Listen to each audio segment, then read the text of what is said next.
players, right? And then for the North American side of things, we have like Tweedy. Yeah, we have Gurr, we have Tweedy. On one end, you've got Gurr, who basically traveled to like every single offline event he could go the world over. You know, we're talking almost 10 international trips this man took across Europe, Latin America, obviously his North American tournaments as well, and managed to qualify in the end.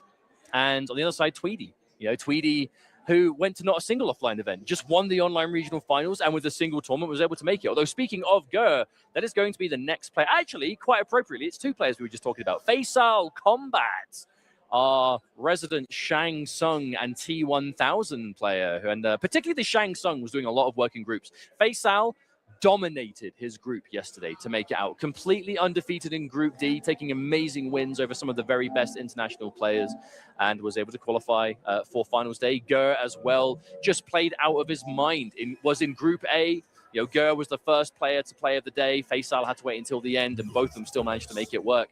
But really, the story of Gurr in MK1, the Gearus master, the true specialist, just plays this character to a level of success that no one else can seem to replicate. Gearus, very difficult to pilot at a high level. You know, has a lot of interesting utilities. On paper, very strong, but just takes the right mind to piece it all together in a real match. And Gurr, he is a true student of the game when it comes to competitive NRS games. And has just been dedicated from day one to now, and his reward is being here on this world final stage. Although FiNal plays a few characters, one of them is Ghostface. Does seem to bring him out, I guess, more uncommon than the rest of his characters. And for those that are watching that may be unfamiliar with Mortal Kombat 1, yes, that is the Ghostface you think it is. Fully playable. A bit of a demon in this game, to be honest. Very aggressive. So. Really scary. But I'm imagining this is most likely just a button check. Yeah, button check. That's what you want to do. Again, for the new viewers out there, shouts to anyone watching on HBO, watching online, whatever it is. We are live on many different platforms right now. Yeah, a lot of different archetypes to go to. You know, Ghostface, very aggressive, always want to go in. But we are going to button check, which is making sure your buttons are working. You can change them around to be the way you want them to be. And you don't want to be in the middle of your match and then find out that your buttons are wrong. You know what I'm saying? Not at this event. Here we go. This is the exact matchup I wanted to see. When was the last time we got to see Shang Tsung versus Gearus at this level? No right we're in for a treat. You are really two players that are at this level of play considered the greatest with their characters. You're very much looking at the greatest Shang versus the greatest Gearus, and let's see what this series has in store for us. Immediately, understanding that the Motaro Reflect is coming out, the ground skull bypasses that. The thing is, though, you're saying two players who are definitely known for being, like, arguably the best with their characters. Wow, hang on a minute. That sends a message. You are not allowed to triple skull me in this matchup. But that snap, that time stop, comboing off the fireball, incredible stuff from Gurr. But both of these characters, you know, as to finish my point, very difficult. High execution characters for sure. But with two players like this who put in the time, we'll see it. Ooh, okay. Try to go into old Shang in the air. That is the point of Shang Tsung. He's going to morph between young and old. Hang on a minute. This combo, look at the damage. No, he dropped the end. Gurr tried to save himself. No. An unfortunate input error from Gurr. Went for a high damage combo there, but just dropped it at the worst possible time. And FiNal is going to make him pay dearly for that mistake. That's the worst time to drop a combo, right? When you get punished for it and you lose the round, it's the easiest mistake to correct. I mean, just do your combo correctly, but man. But as this kind of adds to the point of how difficult these two characters are to play, because difficulty, it's not just inputs or combo timing or special move inputs, whatever it is, it's how difficult can the combos be as well, and if you drop them, how in danger are you, right? Shang Tsung going to be morphing between young and old for access to different special moves. Very tricky. Gearus always going to be managing that hourglass. You see it in the bottom corner. He needs that stop. When that hourglass is maxed out, he gets the freeze, which is a full screen option. At long he can rewind and save himself from damage. There it is. And with a snap, Gurr finds a nice source of damage here to get some corner carry. In the corner, Gearus gets quite dangerous. His command grab gets a lot more intimidating. Oh, but what a game. FiNal has just been completely in control. I must say, I love that FiNal was still using the triple skull projectile, but at a distance where Gurr could not react to it. Don't remove it from your repertoire, just use it differently. If it's being used to reactionary reflect and then you snap for a full combo, just do it closer. He can't react to that. He's got to make a read otherwise. 1-0, FiNal. So both players looking locked in as well. These are two very experienced players in the competitive world of MK. What a teleport! No! Got the teleport read, but wasn't ready with a full punish. That could have been a lot more damage. Now it's in the sentry mode. Good read from FiNal. Manages to punish it completely clean. FiNal is just one step ahead in this matchup and has been since the start. Gur needs to respond now. Stop playing into FiNal's hands. Geras, a very interesting character in this game. A unique There it mechanic. is. The hourglasses. You'll notice the bottom right of your screen, there's an hourglass icon. Geras has to recharge hourglasses, and when he has 3 of them stocked, can execute different moves. A snap that tracks full screen and teleports him in place, and a rewind function. The ability Basically to break another combo out breaker, damage. yeah. Really important. But without that stocked, much more of a limited character. So it is about just managing that as much as possible. Gur, no strangers having to do that. Still, though, I love the way FiNal is playing around it, because normally you're going to try and, like, when you've got some space to work with, you're going to try and add in those stocks. But old Shang having access to those low skulls, they're so fast that they appear underneath you. You just don't get any time to do so. There's another hit. Quite even, though, in this round. Motaro cameo. Oh, no. Oh, hang on. No, it didn't spend it. It didn't spend it. Gur went for the snap. That would have killed.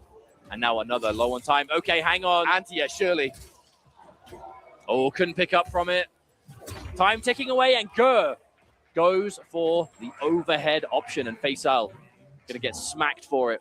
We definitely could see quite a few timeouts in this set, though. Both FiNal and Gur, they are more defensive players. They are very okay with just slowing things down, taking their time. And with that, normally does come a few more timeouts. It drops the sentry. Again. The ground skull connects as well, but that was such a weird interaction. I don't think anyone could be ready for that. However, ground skull once more. Decent damage. Goes in for the safe jump. Ooh. Set up for a low overhead. Hard to block with the tremor. It looked like FiNal was maybe a little bit too early on the timing call for Tremor, though, because it actually looked like the low didn't connect at all. Yeah, either that or a delayed wake up or something similar. All right. The EX, the dash in to grab. You Good can tell little that chunk Gur of is damage. going for the teleports in prediction of these extended, like, especially the triple skulls. When he sees that FiNal is in the young mode, but then always having the confidence to go with the follow-up when he actually gets the teleport. That backdash into sweep, such an annoying tool. That's going to be a full launch. Thank you, Tremor cameo. Shang Tsung gets one of the strongest armored launches in the game with this cameo team. Look at the range, my goodness. Slash. Okay, FiNal taking another round, and this is that crucial moment. Do you go 2-0 in the lead, or does Gur manage to tie things up? There's the punish, and he hit the cameo. This is going to hurt so bad. Oh, no, okay. That's like a little bit of a reset situation. When Tremor gets hit or interrupted, trying to go for an ambush, he is gone for 10 seconds before he even starts recharging. That was a really nice flawless block. Couldn't really get anything from it, however. Advancing hit. Good confirm from FiNal. Couldn't get much more from it, but a little bit of damage into the full screen. Oh, there's the counter poke, the bed of spikes. So dangerous. Really fast, so active. 300 damage just like that. Really good use of the overhead. Okay. Gur ready for that overhead, though. Interruption. Full combo! Oh, nice catch, but an even nicer rewind. Completely undid all of that effort. So that we are even. FiNal, no break. Gur approaching one, but with the health left, I don't know if he's going to have time to build it. Okay, spend some meter. Goes for the rewind. The rewind much more likely to be his chance to break. We're going to see it. There it is. Back in time he goes, but that'll be his last lifeline. Hang on, the fatal blow is good. No! FiNal recovers in time to block it. That almost works, but not enough. The idea was so smart from Gur. When Geras goes in for his fatal blow, he disappears and reappears in front of you. Deceivingly long range as well. He would have bypassed the Tremor cameo, not been hit, and then gone straight for Shang's throat. Unfortunately for him, that move, whatever it was that FiNal went for. Yo, FiNal the flexible? What was that? That shoulder movement was uncomfortable, but it made him more comfortable. Loosened up for this game 3, my friend. Armored reversal. And there's the Tremor again. Shang Tremor has just become the go-to team in competitive right now. So much utility. Counterpoke bed of spikes, armored reversals, combo connections from all sorts of weird ranges. I mean, what doesn't it do? I'd tell you one thing we haven't seen from FiNal yet. We haven't seen him use the morph. which is uncharacteristic for him, because yesterday, when we saw in the group stages, always morphing into the opponent's character for a quick, you know, dangerous mix-up, or the cameo, whatever it is. I think Geras and Motaro, these characters are so rare. Not even more. Is this character you would be ready for to be a better Shang player, you know? Geras. Huge jump in though, there we go. Bypass can get it more. The cameo and the main character Okay, there. Advancing mid. Face to out. break. Yeah, that's the final lifeline. A huge opening potentially for Gur, if not. Ooh, a bit too slow on the reflex. Had the right idea. Tremor, the plus frames will be challenged. Rewind just to get all that health back. Better than a combo breaker in that respect. Well, the health that would have been left, you're talking chip damage territory, and Shang Tsung knows a thing or two about doing chips from a distance. Always. Any one of these ground skulls that connects the wrong way could mean the end. No, he does morph, but he immediately dies for it. Maybe that's shades of why we don't see FaceAl go for it, because you're going to morph into him, but with empty Hourglass. You're basically morphing into a worse version of Geras if Gur has the Hourglass ready. Going in for the Geras, you could have done like an advancing mid, maybe a command grab, anything that catches the opponent off guard, but that was a lovely reactionary reflect there from Gur, who's now pushing the corner advantage. Okay. FaceAl whipping that button, using it as a trap. He knows you're going to try and whip punish, and he recovered in time. Good stuff. Plus frames. Ooh, quite a late counter poke on that. Tremor still covering. I mean, look at the distance. FaceAl going for like a mid-screen. Oh, he's stuck in the classic pose. Not only that, but Tremor is gone for a really long time, so FaceAl's going to have to rely on his own wits. Oh, wow. This might, honestly, I think this might be the game for Gur. One more hit can do it. FaceAl builds on the break for Gur. One mix-up into command grab. Oh, but FaceAl comes off the meter with the armor. Can no longer break, and Gur, he smells blood. Okay, he's stuck. What do you do from full screen? This is not normally something. He's walking him down! Oh! That was just rude. My man just made a clone of himself and just walked from full screen. I have never seen that used in that fashion before. Normally right there, the time stop, Geras makes a clone of himself and you start attacking at the same time. It's really hard to defend against. Normally it's a point blank option. It's a setup tool. Gur just used it at a full screen?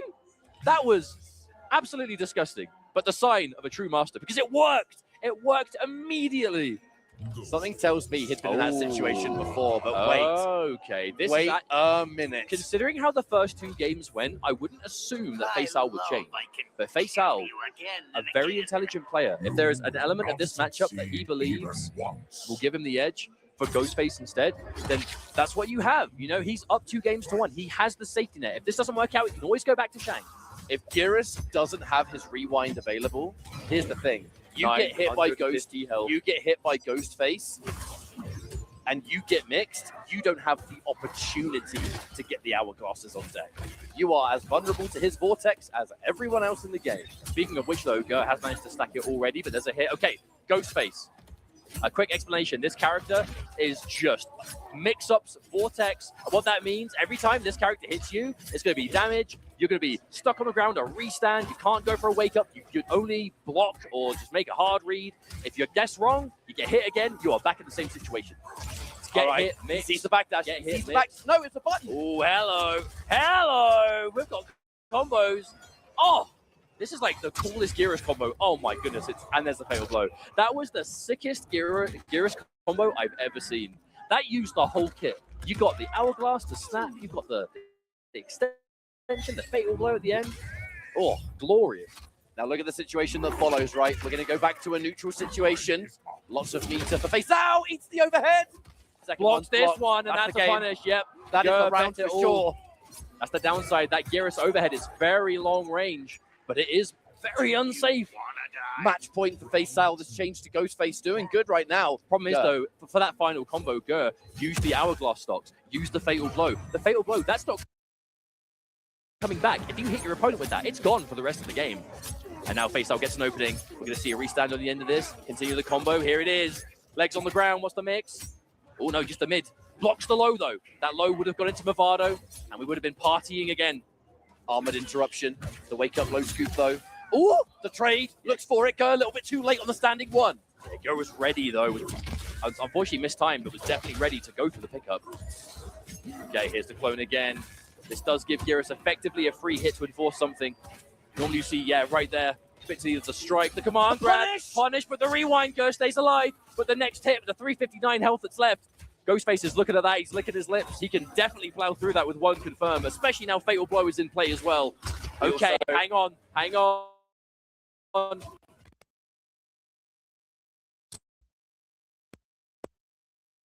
No, there is no armor. There was no meter. Gur manages to find a final hit, and we are at a crucial moment. This could be the end of the set, and FaceOut wins, or does Gur force us into a game 5? Bit of a whiff there from full screen. There's the Nomad touch. Oh, wow. Frames for Ghostface. Really was worried about some sort of wake-up button of some sort.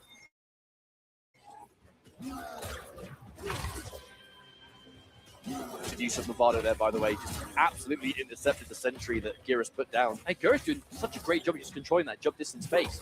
The Ghostface, amazing when he gets the hit. Speaking of which, there it is. Punish. Yep. FaceOut with the knowledge. There it is, restand. What's the mix? Command. Or not even a command grab, just a regular throw. Doesn't matter. Comes the stab, waits a little bit longer. Oh, yep. Okay, there's the rewind. Didn't get much health back, to be honest. But it spends the last bar to get the stocks again. The meter management so crucial for Gur. He cannot combo break. Even with the hourglass, he cannot use the rewind unless he has a bar of meter. So now, should he get hit, he can rewind again. But right now, he's the one doing the hit. Oh my goodness! But now, spends the bar, the last bar he has. That was a huge wake-up button from FaceOut, but now FaceOut can see there's no break, there's no hourglass. The next hit could lead to it. There's the overhead. That might be it. You're 950 and Ghostface. No, a combo drop. FaceOut with the execution error. Tries to go for a reset, but Gur, he's wise to it. The throw tech is good. And there's the mine as well. Gur, decent position. Huge jump kick. If you don't drop this combo, that's enough. You can't break. You can't. No, you cannot break when you're in the time stop. But you just ran out and Gur, my goodness, the confidence. The fearless man. That overhead again, betting the set on it. It does connect, and Gur steamrolls us into a game 5 situation. Oh my goodness. That was unbelievable. The commitment on both ends. The fact that post-breaker, FaceOut just went straight into the running stance. You can't block during that stance. He had the win in his mind, but Gur, the overhead just clipping you. Mask first. And now this is what we're talking about before. You know, the advantage FaceOut had going into that match was that he was up 2 games. So even though he did lose with the Ghostface, he has one final game to play with. And if he's like, you know what, the Ghostface, I had an idea in mind, didn't work out. Maybe it's time to go back to Shang. It looks like that is what we're going to be seeing here, the Shang Tsung. Betting it all on the Sorcerer. We'll see if it's going to be enough to just finish the job. The game 5s this weekend. I mean, I'm not surprised. These are the best players on the planet. With punish. FaceOut sticking out buttons, and Gur is sticking out his own. Importantly, though, especially with the Sentry, the snap is ready. You don't need me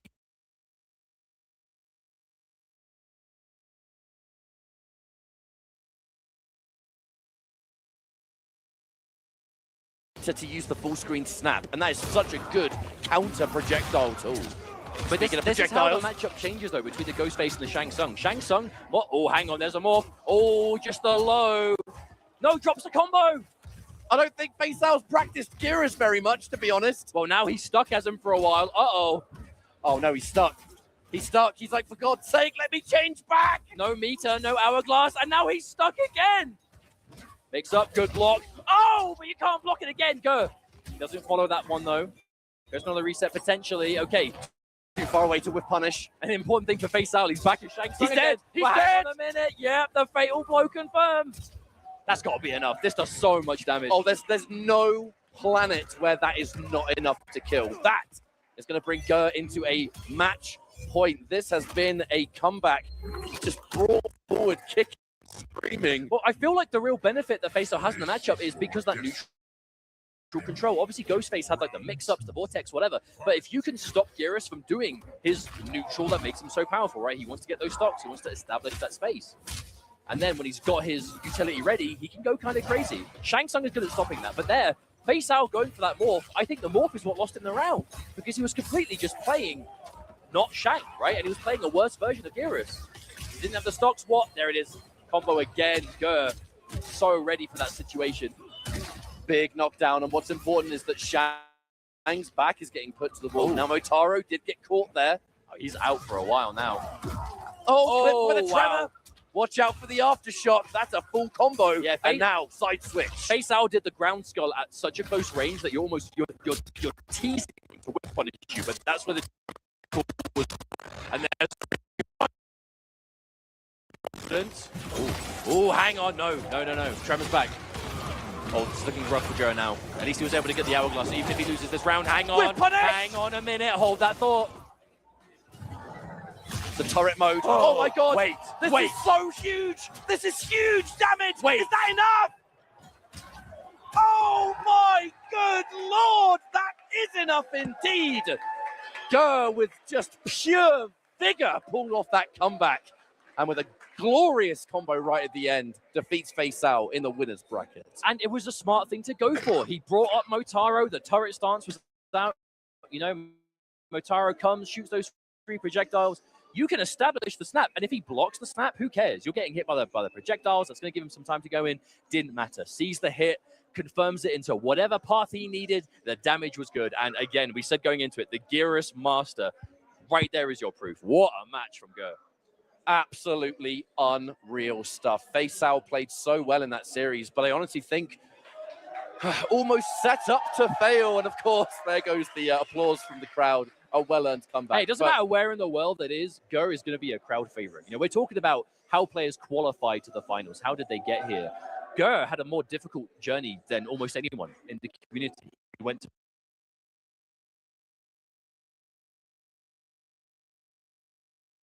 basically every single offline event in the tour, did moderately well everywhere. You know, many top 8s, a lot of amazing performances, but no firsts, you know, no second places consistently to get the lion's share of those qualification points. Manages to get in at the very last minute, has a insane showing in his group, and now continuing it along against FaceAl. And remember, FaceAl, no slouch, qualified with a handful of appearances in tournaments through the year, didn't seem to really struggle for it. Second place in the Middle East Online qualifier, and undefeated in his group stage. So definitely going into this final day as one of the scariest players, but not enough. Look, in that final game, being stuck as the Gearus in round 1 was not a good situation to be in. You know, dedicated to some kind of setup. Unfortunately, dropped the combo. By dropping the combo, you force yourself into a block. Stuck there blocking, you are just totally vulnerable to Gurr's mix-up game. And it's not like Gearus Tremor is a particularly common team, if at all. So you put yourself in a rather unoptimal situation. And then Gurr, I mean, cannot deny the man's clutch factor, has consistently had that on deck for 2 years. And now we'll be going into our next matchup in this winner's side of this 8-player finals. Now, it's, if I'm not mistaken, Lavender Rain versus Nicolas. I cannot wait to see how this one goes. I think it is, yeah, but we'll find it momentarily. Oh, it is exactly that. You are correct. We have to remember we are starting every match in the winner's bracket today. So, you know, Sonic Fox lost originally. Now we just saw FaceAl lose. They are still in the tournament. They are just in the loser's bracket. We will be seeing them again later, as will be, you know, the same will be said for loser of this match. But the difference between going into that final bracket on winner's side versus losers, oh my goodness. Again, we're playing for a lot of money today. $200,000. Yeah. But so look at it this way. If you make winner's side of the final bracket, that's minimum 5th place. You can't do worse than 5th. If you get winner's finals, that's minimum 3rd, right? And that's where we're talking big chunks of that money. But if we're talking impressive players, especially in the group stage, I mean, both of these, right? Lavender Rain, Nicolas. Nicolas, I feel like, doesn't get anywhere near enough credit. And it is because obviously the go-to talking point when we're talking about world championships in MK, we're always talking Sonic Fox because all the Evos, the final combats that come with them. But who got second place at this year's Evo? Who got second place at last year's Evo? Who got second place at last year's final combat? Nicolas. And he's back here again. Will he be able to break the second place curse in these big world championships? The only reason Nicolas has the second place curse is because of Sonic Fox, and Sonic Fox is in loser's side top 8. If Nicolas can win this, winner's side, pull it all the way, maybe someone else can pull off an incredible result and eliminate Fox before grand finals. Who can stop this man? But at the same time, it looked unstoppable. Absolutely, yesterday was Nicolas in the group stages. Had what many were considering to be the most difficult group as well, Group C. Obviously, there was no such thing as an easy group, but Group C, like, everyone in that group has an Evo medal in another own game. You know, it was very stacked, and Nicolas just rose to the top of it, as he always does. Definitively the #2 player in the entire world. Definitively. You cannot argue with this man's results. However, Lavender Rain, not as... We haven't seen as much of him over in the year, but especially later in the season, he has just awoken. You know, he is playing out of his mind. Had a phenomenal showing in groups yesterday. Mainly that kind of Takeda player, but a lot of Ermac as well. I'm expecting mainly a combination of Ermac and Takeda today. Mainly the Takeda, usually. Matchup depending, I suppose. But that is the way, you know, like... You might be wondering to yourself, hey, why do these players, some of them play like one character, some of them play like a team? Why do they do that? Some players out there, they just resonate with a single character and they just play what they think is the most enjoyable for them. You know, it's like I cannot enjoy the game if I'm not playing my favorite character, and even at competitive levels. You know, some players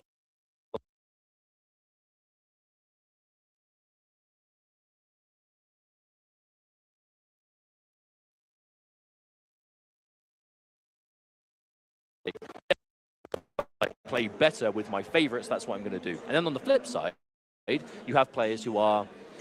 I think it's much more of like a younger player thing, as esports is becoming more and more mainstream, and becoming like a serious player is a viable, you know, aspiration to have. If you're that good at the game and winning tournaments is a possibility, you're just going to play whatever character you think is the best, and you'll play a team of characters maybe, because you might not ever want to have to play a bad matchup, right? Let's say your character loses really hard to their character, but you can play someone else who does better if those characters match up, you know? And for Lavender Rain, even though he's known as that Takeda specialist, part of being a specialist in the character is acknowledging what matchups they are weak and having an answer for those matchups. That's something that I found very much kind of started in our community around the times of Mortal Kombat X. We had lots and lots of character specialists in the Mortal Kombat 9 days, all the way back in 2011. And then as things started to progress, the tournament started to get more serious. There was a lot more prize money to play for. You had pro leagues, you had pro tours, you had pro competition, whatever it was called. It was the same thing. It was a collection of the world's best players for a lot of money.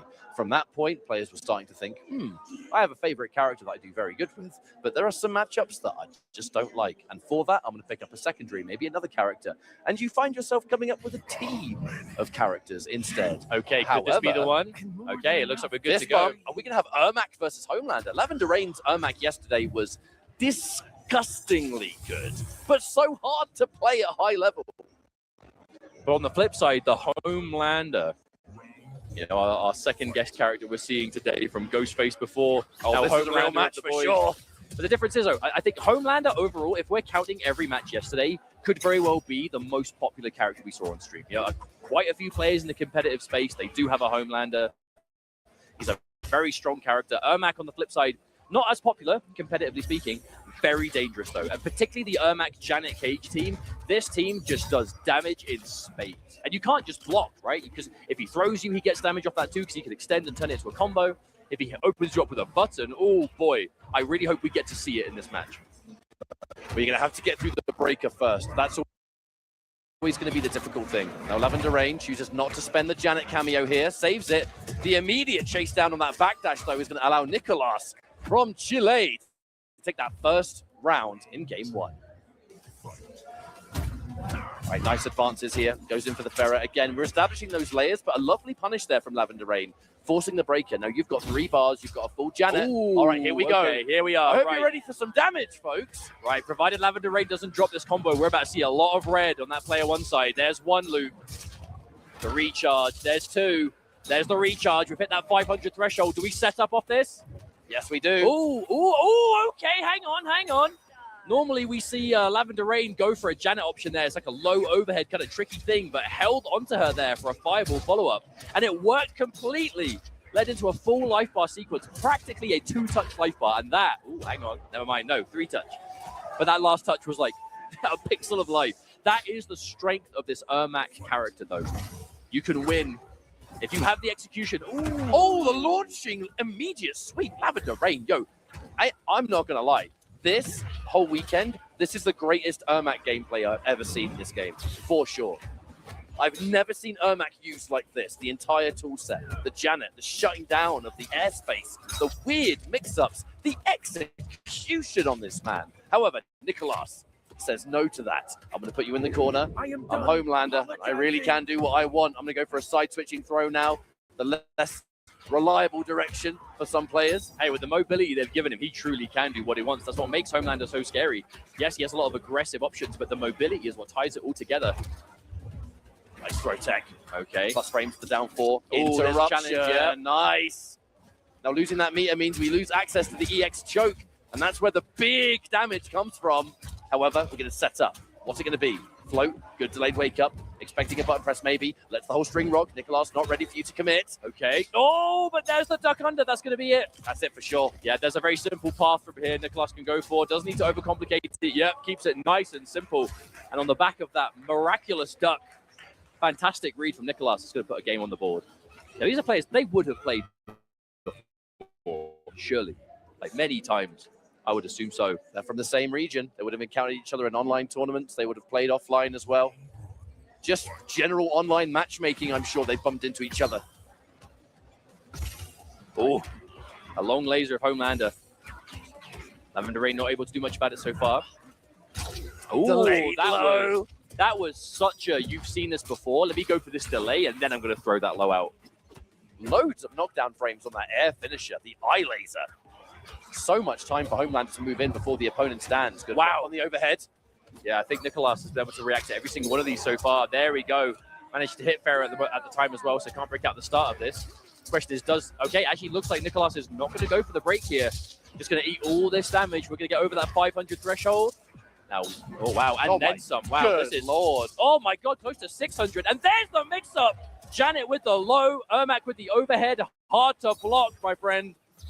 That is so hard to get out of. Ermac has so many ways to follow up from that as well. But that's what Nicholas saved the breaker for. It's like, okay, you've opened me up. Lavender Rain, waiting for the fatal blow. Okay, here do you break? Okay, you do. All right, Janet is still ready. Ermac's fatal blow was a projectile. Oh. No, wait, no Farah, so no combo. Ooh. But no, the forward 4. That was such a hard call out on that as well. Lavender Rain knocked down at about sweep distance.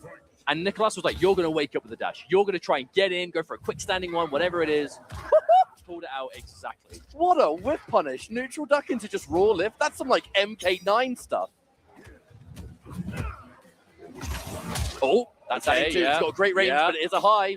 Here we go. Janet, number 1. So by the end of this, we will see the breaker built. So should Lavender Rain go for reset again, Nicholas will have the same situation as last time, be able to break out the follow-up. But that's if he goes for reset. He can always cash out for damage. He is going to. Okay. Oh! So not only does Lavender Rain have the setup, you can still use Janet to cover if they block it. That's actually so disgusting. I mean, you've already done 500 damage. That's half their life. Speaking of damage. Homelander in the corner. Okay, Lavender Rain will approach a break by the end. Never mind. Spends a bar on the armor. Goes to that reversal. Extends a little bit. And now Nicholas in a bad spot. Okay, good blocks. Okay, reversal grab. This combo's not going to kill, but the situation afterwards is going to be dire for Lavender Rain. You may not even have time to build a breaker. Lovely tech. Okay, yep. Covering all the screen at once. Again, using both Janets on the same thing, but Nicholas is not biting. Good duck on that grab. And the clutch from Lavender Rain. Not only a clutch duck, but going for the guaranteed throw punish to side switch.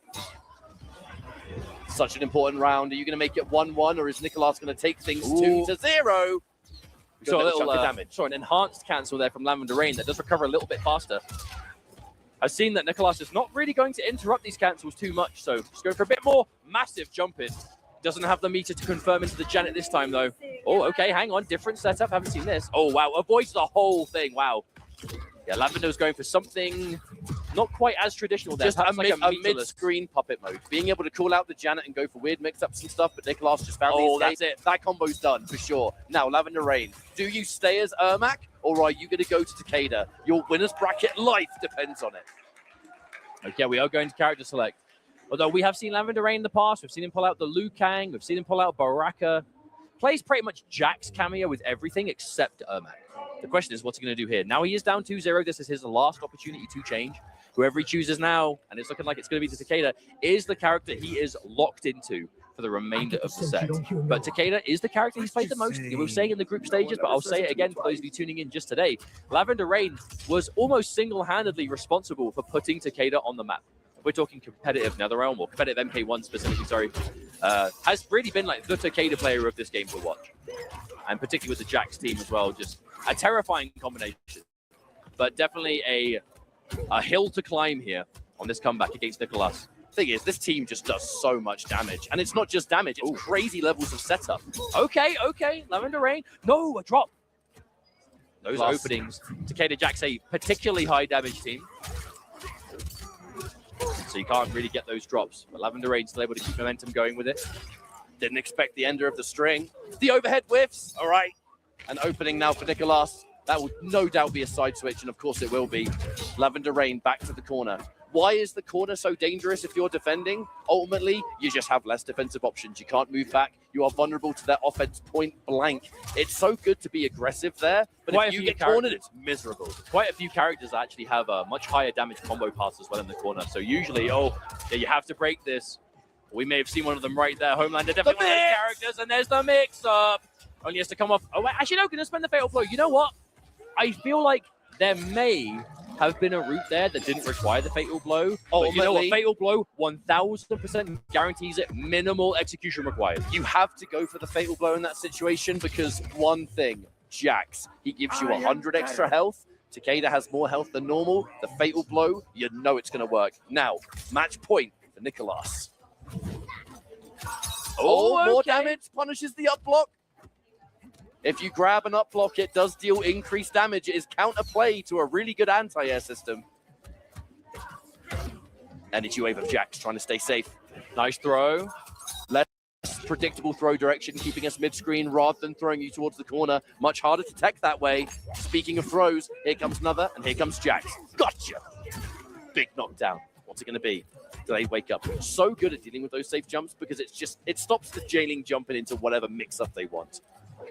It's been so difficult for Lavender Rain to open up Nicholas, though, especially with this Takeda matchup. There's the low again. Lavender Rain just about to build a break, but is he going to have to do it again? Maybe not on this combo, but the follow-up. Oh, hang on. We're getting tricky. Manages to find the poke, but a throw tech. Man, Nicholas just has so much momentum. Everything is working out. Oh, my good Lord. Even though you've got a breaker, you've used it now, but you're just so weak. You just don't have the health. There's 3 bars. There's no meter for chip damage avoidance. Eye laser such a threat here. Anytime there's distance. But no, Nicholas is going in. A grab. The tech saves your skin in this match, but you have so much work to do. It's not over yet. 10 seconds ticking down, though, with the defense of Lavender. That's not been able to break through. Again, the reaction on the overhead. You don't have time. There's no time to make it happen. And there it is. Fatal Blow just in case. But even if that hits, it still wouldn't have been enough. That would be a clean sweep there from Nicholas, 3-0. Moving on in winner's bracket, the sigh of relief, the comfort zone is obtained. Lavender Rain down but not out. Crazy to think that the Takeda Master, the greatest Takeda on the planet, it was the Ermac that did more heavy lifting in that match. But that's probably why he didn't go with the Takeda choice right from the get-go. You know, we were saying before, if he's got experience versus a lot of players here in the bracket, he's going to know where maybe it's the right thing to bring out versus other characters.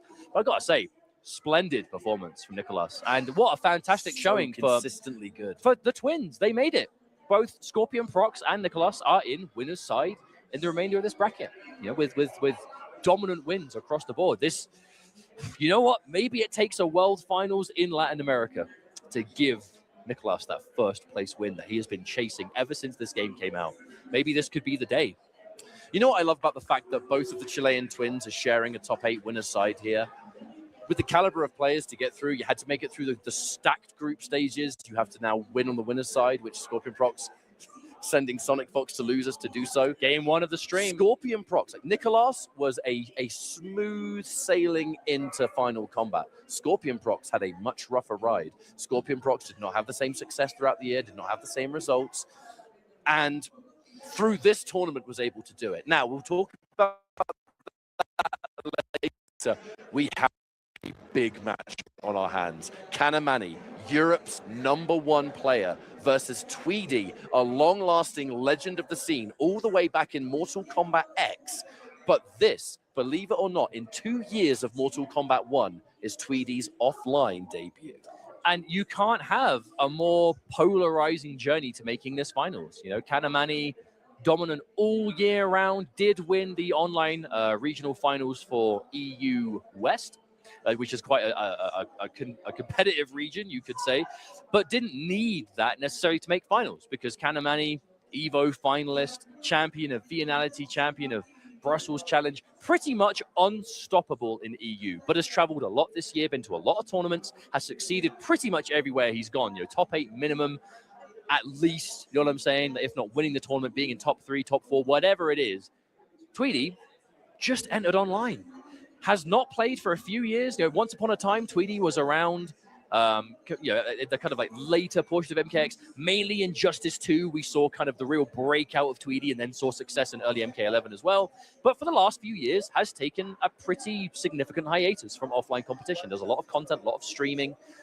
Still plays the game quite a lot, but doesn't, hasn't been grinding it the same way. But when T1000 came out, Tweedy was like, you know what? I'm really vibing with this character. I'm going to enter the online things because why not, right? I play all the time anyway. I stream, may as well enter online. Found his way into the regional finals and just steamrolled to do so, with massive wins over community favorite players, the likes of like Mighty Unjust, Ninja Killer, shout outs to those players who have been at the top of the game in NetherRealm for years. But Tweedy was able to rock up and just do his thing, and here he is. Not only in finals, but final day as well, top 8. But can he take out Kanamani with this face-off of the guest characters? We've got Homelander, we've got T1000, the advanced prototype himself, with a striker. This is cops. This team is cops. Certified cops. Now, Kanamani's going to be having a lot more, I would say, consistency going into this. Because if you've only entered one online tournament for pro competition, and it did qualify you here, there's not been as many tournaments to build that consistency. I mean, yeah, I guess by making finals, you're 100% consistent, right? But in Tweedy's shoes, he said it himself when he arrived. His offline practice games here is no joke. The first offline versus matches he's played since this game came out. But looking at the way he was playing yesterday, you would never assume he hadn't missed a beat. He has been on the top of his game at the moment. He's just one of those reliable players. And again, T1000, very much his character in this game. He is so good with this exact kind of archetype. The built-in mix-ups, the real decent normal options, but really aggression, right? You can play from the gut, you can go for those mix-ups, and he's so good at it. Immediately, the wake-up up block, I think that might have been either that or it was just T1000's blocking animation. Immediately having to watch out for those instant floats of Homelander because they are all overheads. If there is an attack while Homelander is in the air, it is an overhead for the most part. Good block as well. Lovely read on that. The splat. T1000. So many mix-ups of his own, but so many of them unsafe. You need Striker to make them safer. On the flip side, though, Kanamani, again, another player of a number of characters, but Homelander Farah really has been his kind of go-to comfort zone, his main for the most part. I think this year was a real mixture of Homelander and Sindel more than anything else. But he does have a Johnny Cage as well that he'll pull out when necessary, as well as other characters he's always got up his sleeve. But the Homelander is where he really does kind of rest his hat. Delayed armor for Kanamani, just trying to get out of that situation. At the end of the day, if Kanamani is able to out-neutral Tweedy in this situation, Tweedy's one benefit, his one threat in this matchup will be, I'm close range and it's time to mix you up. So if Kanamani can do anything he can to keep you outside of T1000's magic range, he is in a much better situation. There's the breaker, have to go for it. Kanamani, though, equipped. And there's the range. Striker saves the day. A trade combo. Beautiful pickup from Tweedy. There is work yet to go, but he is doing a good job so far. The grenade not quite close enough to catch there, though. Tweedy doesn't overcommit. These blade normals, they go so far. Leads into such a dangerous string to defend against. But Kanamani is ready, and there we go. Nothing flashy, nothing crazy, just some good Homelander play from Kanamani. Now, Tweedy, there were a few moments of greatness there. Nice advance. Again, Striker just to help bully. Kanamani, immediate armor once more. If there's a chance you're point blank, I'm having none of it. Well, Homelander armor by itself, normally one of the weaker armored attacks in the game, but as soon as you throw Ferro on top of it, it becomes much more dangerous. As I have no doubt we'll see as the set continues on. But Kanamani, nice catch there. Did he single hit confirm that down 4? Yeah, because it caught Tweedy off the ground. Tweedy was going for a up back on block, holding north. Finds the hit anyway. That machine gun, if you try and jump, I'll catch you. Pow, pow, pow. Advanced, good block. Goes to the up block once more. Plus frames of down 4. Uh-oh, the laser. Does this route... Oh, this route might do enough damage. Wow. Okay, it is. Now, that's one thing we have to mention here. The health disparity between the teams, very significant. In this game, the main character and the cameo very much can alter the health value. Some of them give you health, some of them take it away, some of them have regular amounts. In this matchup, Tweedy, T1000, a little bit less health than normal. Striker, a little bit less. So together, a 900 health team. On the flip side, Kanamani, you'll get health from Farah on an average character. So instantly, 150 health difference in this kind of matchup, that's huge. You basically can't afford to make as many mistakes as you otherwise would have. Nice overhead there from Striker. Oh, the whip punish. Tweedy, chopping him up. Oh, nice block on the overhead too. This range, you can see, it's outside of T1000 standing 4 range, but it's inside Homelander's forward 4 range.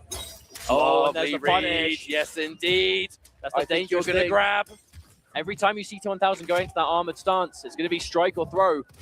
Oh, or grenade. Wake up. Hello, Striker. No, oh, but there's a catch again. Kanamani will take that trade, though, because he managed to get rid of one of the Striker grenades. Now, with only 1 Striker remaining, Tweedy can only make 1 more sequence safe until the 2nd Striker has regenerated. However, looks like with the time left, has been able to get it. Now, that's either 2 grenades, that's a machine gun, and no breaker for Kanamani. If you get hit, you're dead.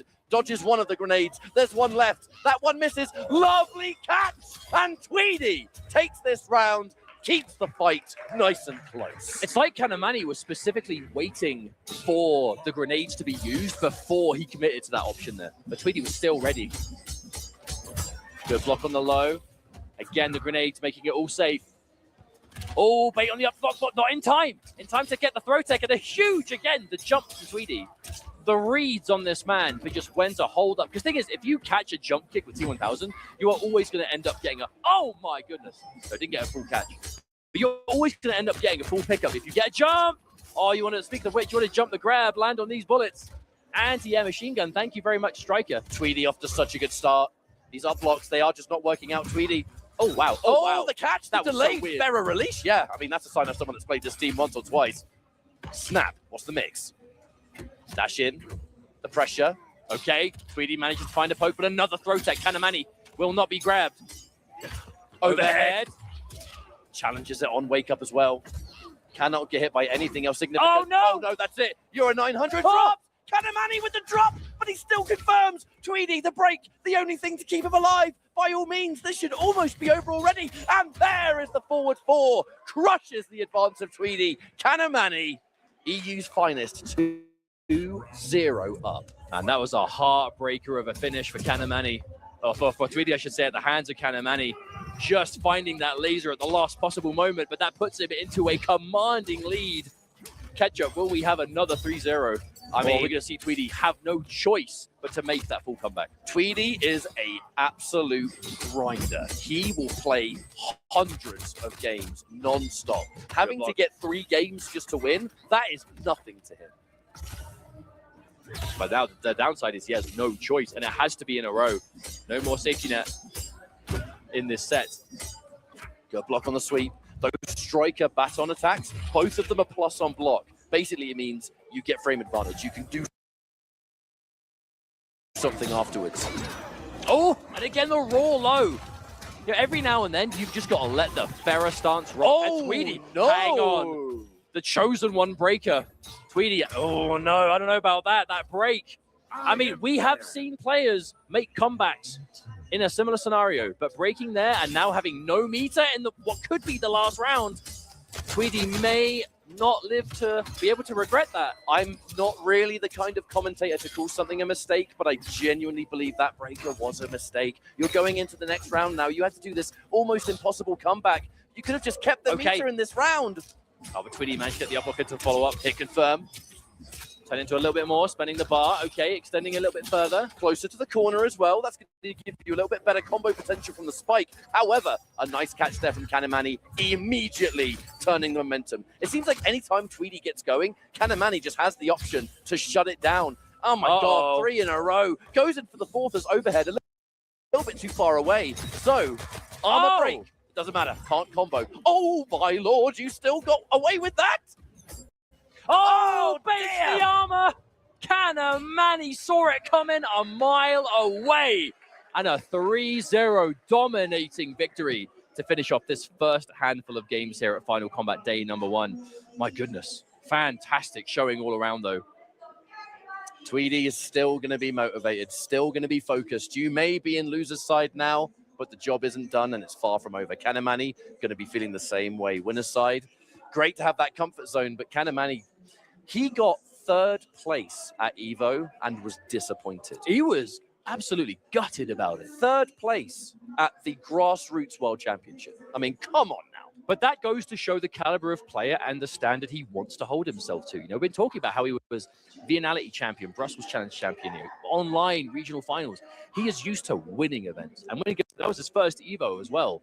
Not winning is a disappointment because winning is specifically what he was looking for. But winning, he could very much do today. You know, I know he's got a lot of supporters across EU right now watching from home. It's getting late, I think, over there, but there's plenty of hours left to go. It'll be later still. You'll be doing the long shift. We used to do that, right? Until 2, 3 in the morning, watching tournaments on the EU time zone, but it's worth it. Don't go to sleep. Just make sure you got plenty of water or something. Shouts to hydration. But that does now lead us to our fully fledged top 8 here at the FiNal Kombat 2025.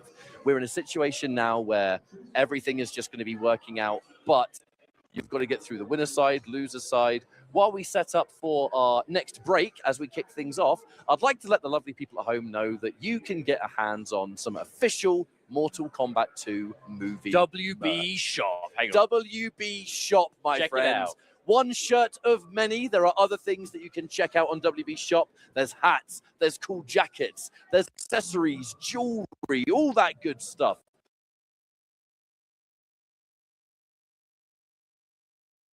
And as we said, just make sure you go to WB Shop for all your needs. We're going to go for a break. When we come back, we're going to swap out with the one and only Aqua and Tento, and we're going to finish off FiNal Kombat 2025.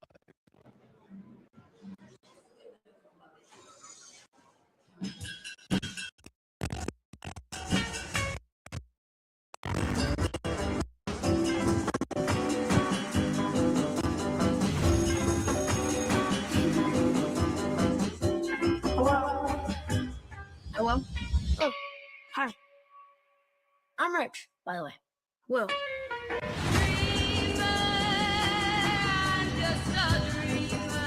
We're renting a house in town.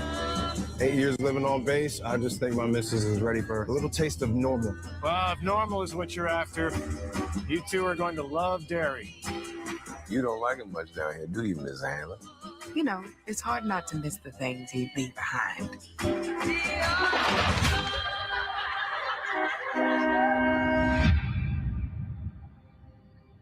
We're getting into the swing of it, though. Starting to feel like home. Things happen here. We don't really talk about it. No one does. They never even found a body. But maybe you could figure out what really happened to him. Could have been a drifter. Do you think somebody could kidnap a kid and keep him underground? In the sewers?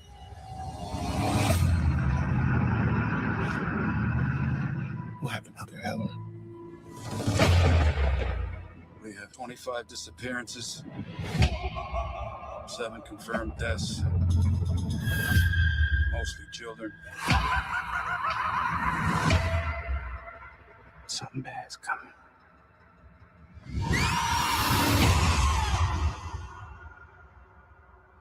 What is that?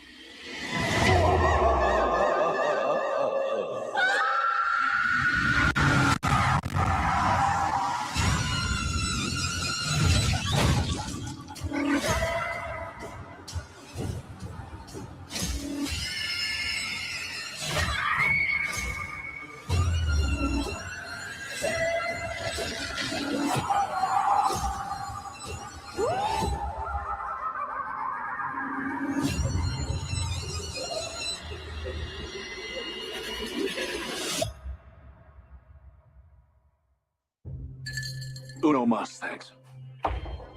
You're Johnny Cage. I loved Citizen Cage when I was a kid. Thanks, man. I appreciate it. They should do a reboot. Nobody wants that. That went out in the 90s. Johnny Cage, you have been chosen to fight. Tell me you're not some crazy fans. How are you doing that? Are you coming or what?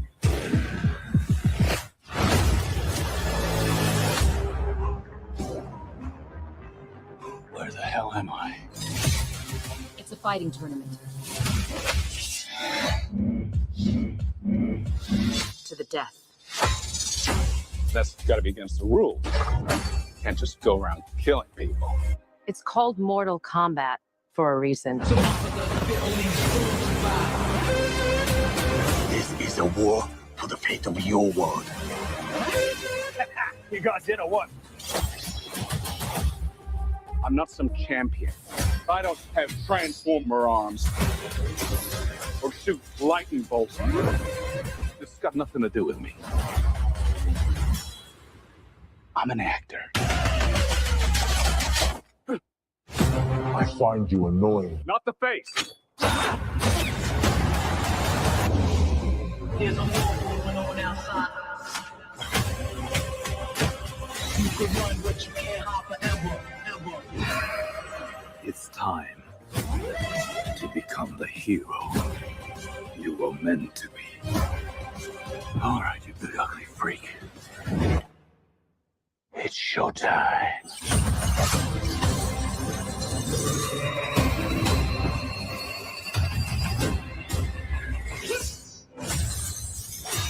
Get over here! Only the strong survive.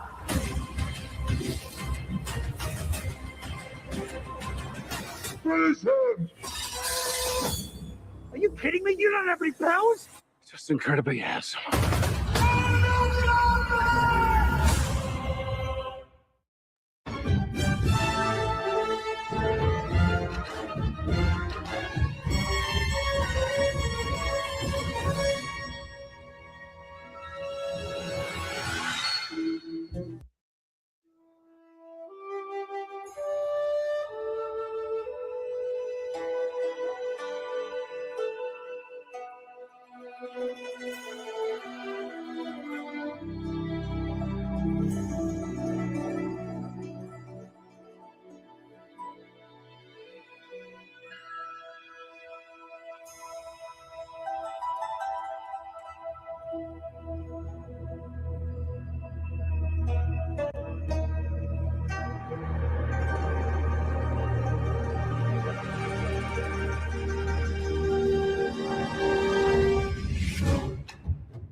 And welcome back, everyone, to Final Kombat here in Mexico City, the World Finals for Mortal Kombat 1. 20 players from across the world here, the best that have played this game for the past year across multiple events, all coming down to today. We've already seen 4 matches of this top 8 finale. We're going to head to the losers side of things to see who is going to win the World Championships. $200,000 on the line. Thanks for being here, everyone. I'm Mr. Aquaman. And my name is Cinto, and the top 8 is going to be underway real soon. If you guys do not know, he said there was 20 players in here, but we dwindled down just to 8, and we will find out who our champion will be at the end of the night. We already have our defending champion, Sonic Fox, in loser's side after losing to a decisive 3-1 against Scorpion Prox. And then we also have Face-Off falling to Gur. Gur's also going to be in that winner's side top 8, and man, it's been really intense.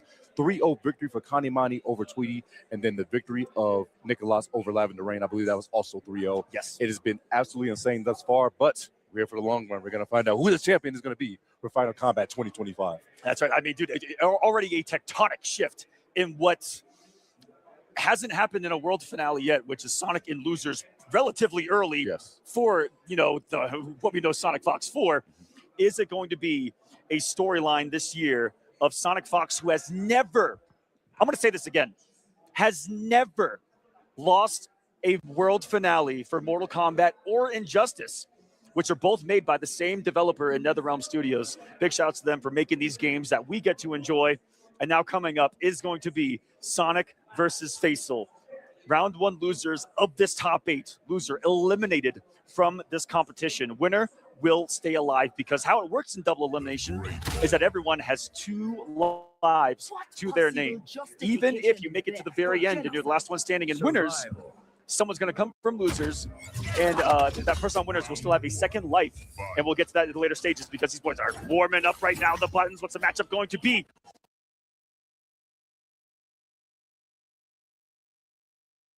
As Sonic Fox and FiNal have not relatively fought this year. This could be their first time battling each other, and with everything at stake. T1000 versus the Striker. This is T1000 Striker versus the Madame Bo with the Cyrex. It's so sad to see both these guys are both like really good friends of mine, and seeing that one of them has to fall so early, but this is how the cookie crumbles in competition. You have to fight your friends, and they become your enemy. And here it is. 7th place. If we eliminated right now, it will score you $5,000. But you definitely want a bigger chunk of that prize pool, being that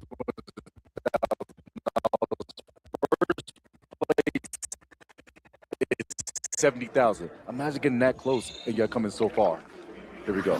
Sonic Fox on the Cyrex Madame Bo. Panthers' very own FiNal. Pause in the game. What happened? Ooh. I got scared. I was over trying to. Right here. Right, here we go. And here we go. The bottle. Starting off with the savior of Madame Bo in the back right there.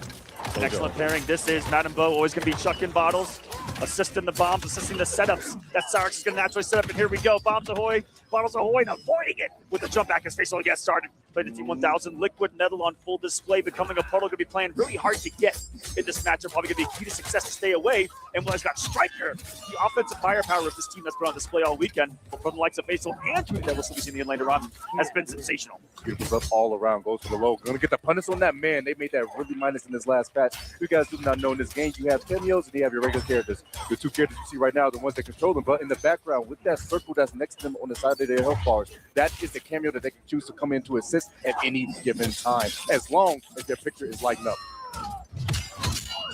Oh my God, oh my God, the re-launch there with the Shao Hammer. Backed up by the grenades. Definitely has a chance here with Fatal Blow in hand. Has to get a breaker off of Sonic. Speed of throw, going to put him near chip territory here. Is anything going to save him from? It's going to be a quick up. Oh, try to go for a double jump right there, but unfortunately there's a down one, and you check the down jab. Check that man as he tries to rise up. One thing that FiNal will take away from us, he's got position right now. Now Sonic Fox back to the corner, but what a micro duck into the stand 1 to get the Cyrex started here. What's it going to be on the bombs? He's going to choose. Tosses the bump. Just using that to get more bombs on the screen right there, applying more pressure. But like I said, that T1000 will be pretty hard to get. It can have some great mobility. Look at the toolkit himself.